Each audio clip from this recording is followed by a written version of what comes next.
సీతయ్య సీతయ్య సీతయ్య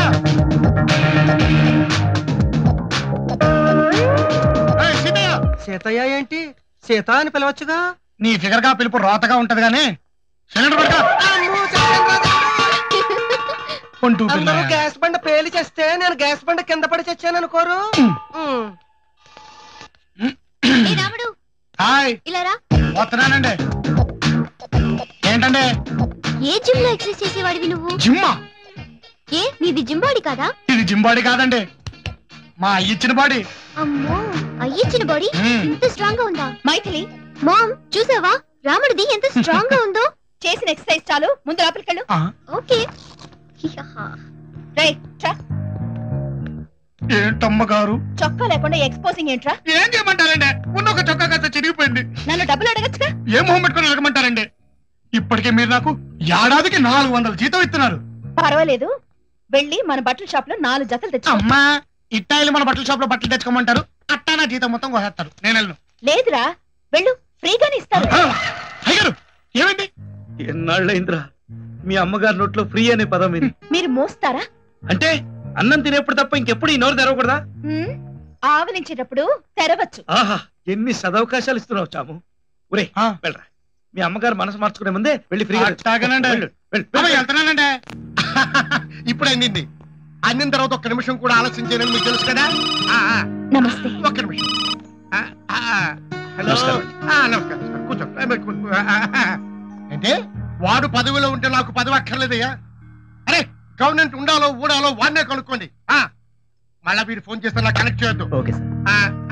అది సంగతి. ఉంటాను. మిమ్మల్ని చూసి చాలా రోజులైందండి పరమేశ్వరరావు గారు. ఏంటి ఇలా వచ్చారు? నేను తోడొచ్చానండి, వచ్చింది మా ఆవిడే. ఏమా ఏంటి ఎనీ ప్రాబ్లం? మొన్న ఒక ఫంక్షన్ లో మీ అబ్బాయిని చూసానండి. మా మైథిలికి సరైన జోడి అనిపించింది. మీకు అప్లికేషన్ పెడదామని వచ్చాను. మా అబ్బాయి మీకు నచ్చాడు, బాగానే ఉంది. కానీ మీ అమ్మాయి మావాడికి నచ్చాలి కదా. మీకు ఆ డౌట్ అక్కర్లేదండి, పంపలేదు కానీ అందాల పోటీకి పంపిస్తే మా అమ్మాయి మిస్ ఇండియా. అచ్చా, మీది ఒక పవర్ ప్రాజెక్ట్ పెండింగ్ లో ఉందనుకుంటాను. అవునండి. మీరు వచ్చింది పవర్ ప్రాజెక్ట్ కోసం, అమ్మాయి కోసం? అది ఒక కారణం అనుకోండి. అదే అసలు కారణం. నేను ఫేస్ చూడమ్మా, కాదు చూస్తాను. మంచిగా అడిగారని వర్కర్స్ ఫ్యాక్టరీలో కొట్టిస్తున్నాను, వాళ్ళంతా కలిసి ధర్నా చేస్తున్నారు అనుకుంటాను. ఈయనకి ఎలా తెలిసింది అనుకుంటున్నారా? పొలిటికల్ లీడర్ తన హెల్త్ కంటే ముందు పక్కవాడి హెల్త్ ఎలా ఉంది అని చూస్తాడు. తన వెల్త్ పక్కవాడి వెల్త్ కంటే ఎంత తగ్గిందో తెలుసుకుంటాడు. ఒక్క ముక్కలో చెప్పాలంటే శివుడికి 3 కళ్ళు అయితే మాకు 3000 కళ్ళు. కొత్త ఫ్యాక్టరీ సంగతి తర్వాత, ఉన్న ఫ్యాక్టరీ ఊడిపోకుండా చూసుకోవమ్మా. అంటే మా ఆవిడ పవర్ ప్రాజెక్ట్ మీద ఆశ వదులుకోమంటారా? భగవంతుడు మనిషికి 100 ఏళ్ళు ఆయుషిస్తే వాటర్ మాకు 5 ఏళ్ళు ఆయుషిచ్చాడమ్మా. ఆ ప్రాజెక్ట్ కోసం 1000 మంది పోటీలో ఉన్నారు. మరి మా అమ్మాయి పెళ్లి విషయం? ప్రస్తుతం మా వాడు 20 కోట్లు పలుకుతున్నాడు. మీ ఆస్తి మొత్తం అమ్మినా వస్తామండి. ఈ కోపం ఫ్యాక్టరీ వర్కర్స్ మీద చూపించు. వెళ్ళమ్మా.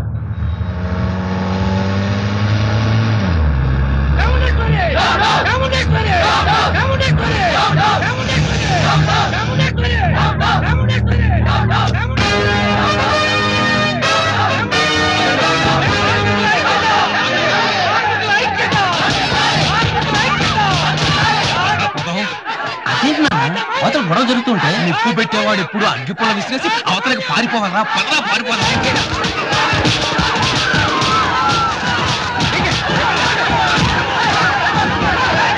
ఎంత ధైర్యం రా నీకు? పోలీసులు అంటే భయం లేకుండా లాఠీ పట్టుకుంటా? భయం మన బండి బ్యాక్టీరియా కూడా తెలియదండి. వదలకపోతే లాఠీ విరుగుతుంది. ఇట్టాగా లాఠీ విరుస్తావా? వద్దు, బెల్ట్ తెగిపోద్ది. అది మా పవర్ అంటే. సార్, పేదోళ్ళని అరెస్ట్ చేసినందుకే మా వాళ్ళు ఇంత వీరంగం చూపిస్తున్నారు. ఇంకా కాల్చారనుకోండి, వాళ్ళు జై పాతాలు పెరమంటారు, మీ బతుకు మా బజార్ అయిపోద్ది. సార్, మా వాళ్ళతో నేను మాట్లాడతా గానీ నాకు ఛాన్స్ ఇవ్వండి. సరే. ఆగండి, నేను మీలాగే లేబర్, కొత్తగా డ్యూటీలో జాయిన్ అయ్యాను. నాకు అవకాశం ఇచ్చారనుకోండి, మీ మ్యాటర్ అమ్మగారితో మాట్లాడి సెటిల్ చేస్తాను. సరే గురు. అబ్బా అమ్మగారు, నీళ్లతో పోయేదాన్ని జైళ్ల దాకా తీసుకొచ్చారు. ఇంకాసేపు ఇలాగే ఊరుకుంటే ఆ పోలీస్ వచ్చిన వాళ్ళు ఫైరింగ్ అంటారు. 2-3 పోయారనుకోండి, రేపు పొద్దున అపోజిషన్ వాళ్ళు అసెంబ్లీని అడుగుతారు, అంతే. దెబ్బతో మీ ఫ్యాక్టరీ మూత. మీకు ఇష్టమేనా ఇది? అది కాదురా, నా దగ్గర పనిచేసేవాళ్ళు నా మీదకి దాడి చేశారు. అబ్బా, కనికరిస్తే కాళ్ళు పట్టుకుంటారండి. అదే పేదోళ్ళ క్యారెక్టర్. ఓ ముక్క చెబుతా వింటారా? పేదోళ్ళు బంతిలాంటోళ్ళండి. అట్టా పిసికారనుకోండి మెత్త మెత్తగా ఉంటారు. నేలకేసి కొట్టారనుకోండి ఎగిరి మన నెత్తి మీద పడతారు. సరే, ఇప్పుడు ఏం చేయమంటావు? వాళ్ళు ఏం అడుగుతున్నారు? ఉద్యోగాలు. వాళ్ళు పనిచేయని రోజులకు జీతాలు అడుగుతున్నారు కదా. ఉద్యోగాలు మాత్రం ఇస్తానని చెప్పండి. మరి వాళ్ళు ఒప్పుకోద్దు? మీరు అనండి, నేను చెప్తాను. బ్రదర్స్, మేడం గారు మీకేదో చెప్పబోతున్నారు, జాగ్రత్తగా వినండి. మీరు పని చేయని రోజులకి మాత్రం జీతం ఇవ్వను, కానీ మీ ఉద్యోగాలు మాత్రం మీకు ఇచ్చేస్తాను. నాకు జిందాబాదులు కొడుతున్నారు. అదేనమ్మా పేదోడి క్యారెక్టర్ అంటే. సగం అన్న పెడితే చాలు, అది అరిగేదాకా జిందాబాద్ నడుస్తూనే ఉంటాడు. అరవండి బాబులు, అరవండి. పన్ను పని ఆ కేసులు కూడా ఎత్తిచ్చేస్తానని చెప్పండి. మీ మీదున్న కేసులను కూడా ఎత్తేస్తాను. మనసున్న దేవత చాముండేశ్వరి. మీ కాలనీకి మంచినీళ్ళు కూడా ఇప్పిస్తారు. అమ్మగారు, అమ్మగారు, అమ్మగారు. ఏదో నోరు జారిందండి. నీకు కూడా నోరు జారడం అలవాటే కదా, ఇస్తానని చెప్పేసి. రేపటి నుంచి మీ కాలనీకి నీళ్ళు వచ్చేలా చేయిస్తాను. అమ్మా, నువ్వు మోసపోతున్నావు. నువ్వేం చెప్పద్దు. ఏ నాడైనా ఇలా నాకు నువ్వు జిందాబాదులు కొట్టించావా? చూడమ్మా, నాది కలర్ బ్లాకే గానీ క్యారెక్టర్ బ్లాక్ కాదమ్మా. అవునవును, కలర్ లో కృష్ణుడివి, క్యారెక్టర్ లో నికృష్ణుడివి.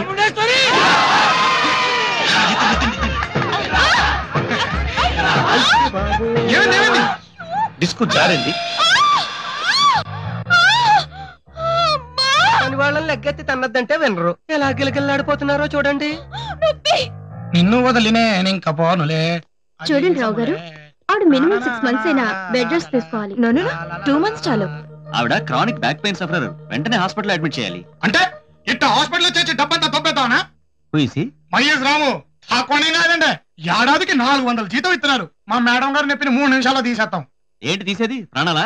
హలో, ప్రాణాలు ఇవ్వటం కానీ తీయటం మనకు చేత కాదండి. మీరు అట్టా నిలబడండి, 3 నిమిషాలు ఏం జరుగుతుందో చూడండి. ఎక్కడికి? ఈ ఇంటికి వచ్చినప్పుడు ఏం చెప్పానండి? ఇంటి పని, వంట పని, ఒంటి పని చేస్తానా? ఇప్పుడు ఒంటి పని చేయడానికి వెళ్తున్నానండి. సరిపదా? అవును, మీరెక్కడికి? ఒకళ్ళకి ఒంటి వైద్యం జరిగేటప్పుడు ఇంకొకళ్ళ కంటితో చూడకూడదు. మీరు ఇక్కడే ఉండండి.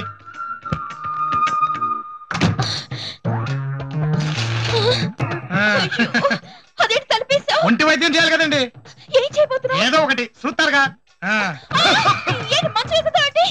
మీరు సైలెంట్ గా పడుకుంటారా లేదా? పడుకోండి, పడుకోండి. అమ్మో, చెప్పాను కదండి నాటు వైద్యం అని. కళ్ళు మూసుకోండి. ఇసుకించి మాకండి. సైలెంట్ గా పడుకుంటారా లేదా? ఆగండి. జై పాతాళ భైరవి. నా పెళ్ళైన 20 ఏళ్లలో ఎప్పుడు ఇలాంటి కాక వినలేదే. అదేంటి అలర్చింది? అమ్మగారు, ఇప్పుడు దిగండి. కిందికి దిగండి. మీకు తగ్గిపోయింది అమ్మగారు, దిగండి. అది ఇప్పుడు వంగండి, వంగండి. లేవండి, కూర్చోండి, మళ్ళీ లేవండి. అది సెట్ అయిపోయింది. ఇప్పుడు వెళ్ళి ఆ తలుపు తన్నండి. తనండి, తనండి.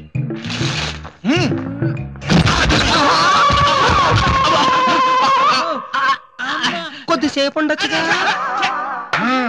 ఏంటమ్మగారు, ఇప్పుడు ఎట్టా ఉంది? అదే మరి ఒంటి వైద్యం అంటే. రాముడు, ఇవాళ నుంచి నీకు ప్రమోషన్ ఇస్తున్నాను. అమ్మగారు, నేనేం తప్పు చేశానండి? ప్రమోషన్ అంటే పని మనిషి నుంచి పెద్ద మనిషిని చేస్తున్నాను. అలాగా? నేను పెద్ద మనిషిని అయ్యాను, నేను పెద్ద మనిషిని అయ్యాను, నేను పెద్ద మనిషిని అయ్యాను.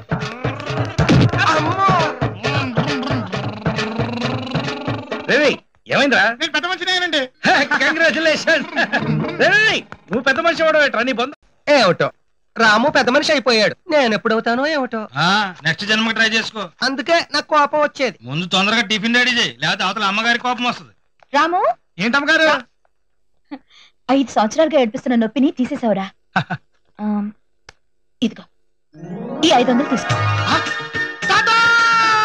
అదేంటి అలా అరిచావు? అరవలేదండి, తలుచుకున్నాను.